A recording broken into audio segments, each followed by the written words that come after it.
Hello and welcome back to the Shutter Sports Refresh. This is the weekly show that brings to you all of the sports news that you need. I'm your host Finn Noel, and let's get right into this week's episode. It has been a very busy week of sports, so let's get right into things, starting out with some tennis and the US Open, which finished up last night.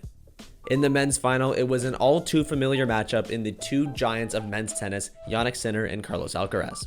Now, coming into this matchup, Sinner was number 1 ranked in the world over Alcaraz at number 2, and Sinner won the US Open tournament last year. And to get into the finals against Alcaraz, he took down his fellow Italian Lorenzo Musetti in the quarterfinals and the red-hot Canadian Felix Auger-Aliassime in the semifinals. And on Alcaraz's side, the biggest competition was the legendary Novak Djokovic. But Djokovic is getting a little bit old now, and Alcaraz took him down in just 3 sets. And in the finals matchup between Alcaraz and Sinner this year, it was Alcaraz who came out as the winner in just 4 sets. And moving into the women's side now, it seemed at first as if it would be another 1-2 matchup between Aryna Sabalenka and Iga Swiatek. But in a shocking twist, the American Amanda Anisimova ended up taking down Swiatek to set up a matchup with Sabalenka in the finals. And this finals matchup was a war, especially in the second set, which ended up going to tiebreaks. But at the end of the day, the number 1 seed was just unbeatable. Aryna Sabalenka took home her second straight US Open championship. So congratulations to Alcaraz and Sabalenka on their wins. Let's move over to some football now, where this was the first week of the new NFL season. The first matchup of the season was, as it always is, a Thursday night matchup with the reigning champions, so the Philadelphia Eagles. And in this one, they were taking on the Dallas Cowboys. Now, coming into this matchup, everybody was expecting the Eagles to smoke the Cowboys, especially because the Cowboys had lost their best defender in Micah Parsons just a week before. But early in the game, the Eagles had a similar loss when their best defender, Jalen Carter, ended up getting ejected from the game for spitting on the Cowboys quarterback. Things were getting really intense out there. The game ended up being a very close back and forth matchup, but the Eagles ultimately came out on top. Moving over to Friday now, there was a marquee matchup in Brazil between the Kansas City Chiefs and the LA Chargers. The Chiefs were heavy favorites in this one, but they started slow and never picked up the pace, and the Chargers took home the easy win. But the best matchup by far of the week was between the last 2 reigning MVPs, Josh Allen and the Buffalo Bills, versus the Baltimore Ravens and Lamar Jackson. Now, early in this game, the Ravens were dominating, and that was mostly thanks to their running back, Derrick Henry, dominating, scoring 2 touchdowns and having 200 yards in the game.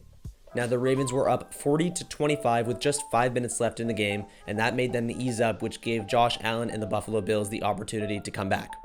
They ended up scoring 17 straight points, including a game-winning field goal to seal the game. What a first week of football. But the football news just doesn't end there, as we have some college football to cover as well. And unlike the NFL, there was nothing too notable in college football this week other than one marquee matchup. This game was between Michigan and Oklahoma, and each team had an unproven quarterback that was looking to make their team proud. Oklahoma's quarterback, John Mateer, had a strong start to the game, and Oklahoma took an early lead. And as for Michigan's quarterback, Bryce Underwood, he only had a miserable 37% completion rate in the game. And as you'd expect, that led Oklahoma to take home an easy win. Congrats to Oklahoma, who is now ranked 13th in the nation. Let's move over now to some MLB news, as we'll take a look at the playoff race as we edge very, very close to playoff time. Each team still has around 20 to 25 games left to play, but for some teams, it's now or never. One team that has been climbing up in the standings as of late has been the New York Yankees. They've been kind of treading water since their MVP, Aaron Judge, got injured back in July, but now Judge is healthy again and they are cooking. They're now just 2 games back of the Toronto Blue Jays for the number 1 spot in the AL East. As for the top spot in the entire American League, the Jays have that wrapped up right now, but like I said, the Yankees are on their tail, and there are a ton of teams around the 80-win mark. 2 notable teams to take the AL crown away from the Jays other than the Yankees would be the Detroit Tigers and the Houston Astros. And as for wildcard spots, other than the Yankees, who we mentioned before, the Seattle Mariners and the Boston Red Sox currently have those snagged up. But both of those teams have slipped up as of recently, so there are other teams like the Texas Rangers, Kansas City Royals, and Cleveland Guardians who could snag that spot back up. The question is, who's going to make a run for it? Let's move over to the National League now, where the pennant winner or best record winner will undoubtedly be the Milwaukee Brewers. They've been exceptional all year and continue to be the team to beat. They're currently leading the NL Central Division with the Chicago Cubs in second place, holding that wildcard spot. In the NL East, it's a similar situation with the Philadelphia Phillies having a very strong record, and behind them the New York Mets snagging that wildcard spot. And truthfully, the National League is pretty boring right now, with the only fun division being the NL West. In that division, there's a bit of a race for the top spot between the LA Dodgers and the San Diego Padres.